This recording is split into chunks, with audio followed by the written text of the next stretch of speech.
On a un projet de co-développement d'un parc éolien à 50-50, donc entre le développeur et le territoire. Il a fallu exprimer une volonté politique locale en disant clairement que si projet il y avait, il se ferait avec le territoire, en essayant de mobiliser les citoyens.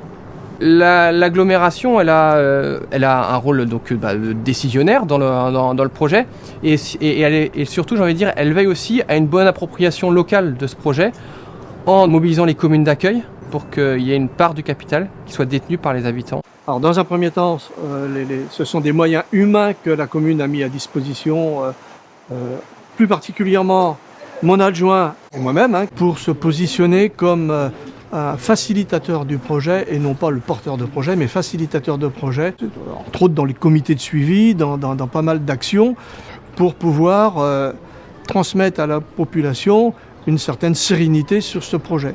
On leur a demandé à ce que le projet soit transparent et porté par des vraies concertations. Et c'est surtout avec le développeur que les discussions ont été fermes, déterminées et quelquefois tendues, parce que nous voulions à tout prix un projet citoyen et non pas un projet industriel. Au niveau économique, la commune a amené les habitants à prendre conscience de ce qu'était la transition énergétique en participant financièrement. Et le conseil municipal a décidé de mettre 10 € par habitant dans l'investissement du projet citoyen. Des investisseurs privés sont venus voir les propriétaires.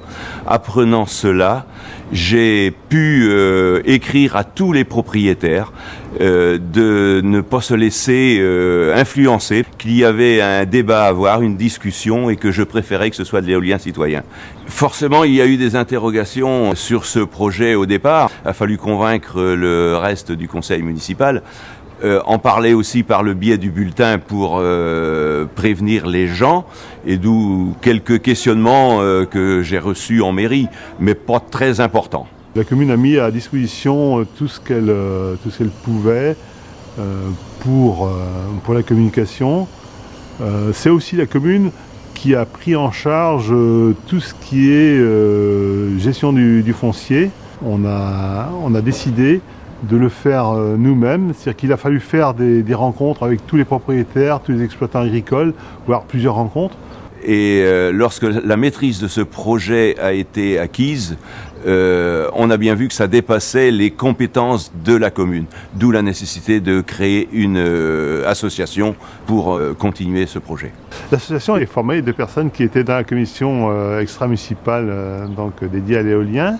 Elle est aussi formée d'autres personnes intéressées par le projet, et la commune a un rôle dans le conseil d'administration de l'association.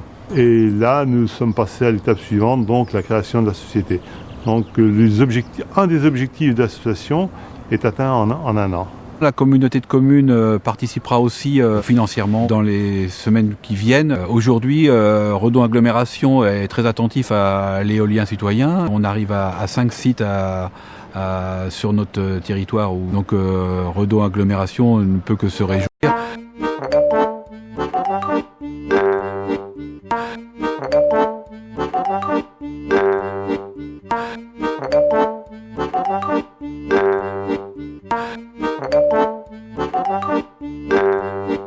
Ce type de projet, c'est une aventure collective.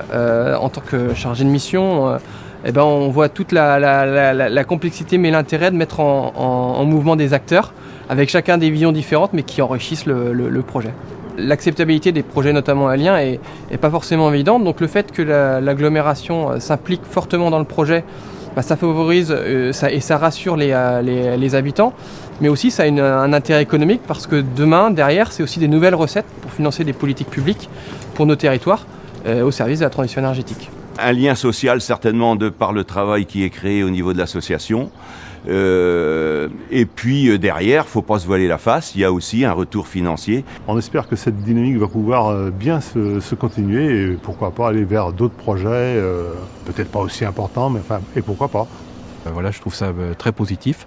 Et puis à la commune, il y a quand même un retour de la fiscalité de l'éolien qui s'exerce via la communauté d'agglomération qui laisse une part aux communes, et ça peut servir à d'autres actions, notamment dans les actions futures de la commune sur l'énergie, la maîtrise de l'énergie.